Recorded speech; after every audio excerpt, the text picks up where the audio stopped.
Initially I felt that it was a terrible natural disaster and my son, through bad luck, was one of a number of people killed. But when some things start looking like it could have been avoided, and that, in my view, the building wasn't safe, that changes things. 22-year-old Jamie Gilbert was one of February's quake victims. The iconic bar he was working at on Manchester Street collapsed, burying him and his sister under rubble. Now, nearly a year on, his family is having to relive that day through the Royal Commission, confronted with the images. They hurt, you know, because any parent would like to protect their child, of course. It doesn't matter east, west, north, south, but just move them out of this high danger area. We lost our son, Levi and Indy lost their dad, and we want to hear the truth. Jamie Gilbert, who had been working in the bar. Justice Cooper has made it clear. The process isn't about pointing the finger, it's about finding out what went wrong. But for the families, the clinical and often matter-of-fact evidence from the engineers and experts can be painful.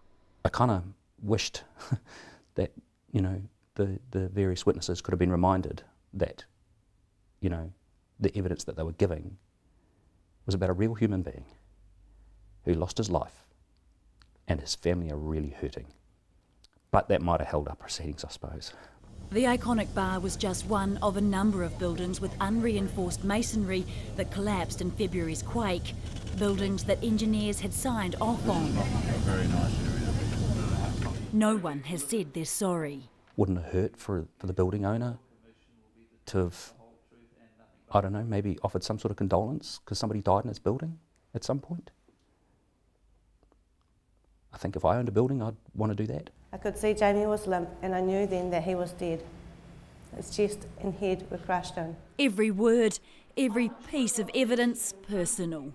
You feel like if you miss a word, you might misunderstand something, or something might get swept under the carpet. I feel impelled to take in everything. In the lead up to the hearings, Robert pored over screeds of evidence, wanting to arm himself with as much information so he could ask the questions he wanted answers to. How a building that was red stickered on the day after Boxing Day could be cleared, inspected, have the work done, re-inspected, and approved by the City Council, who would have been under a skeleton staff at the time, ready for the biggest trading day of the year on New Year's Eve. Just doesn't sit well with me, and it keeps me awake at night. Despite one engineer raising concerns about the structural strength of the building following repairs, the building file was closed by the council on the morning of February's quake. I think it's been said before today, the general expectation was that we'd had the major earthquake and things would taper off. Now, okay, yeah, from that point of view, we got it wrong. A concession the Gilberts say actually means a lot. Do you want someone to blame? No. It's not about blame, it's just about owning up.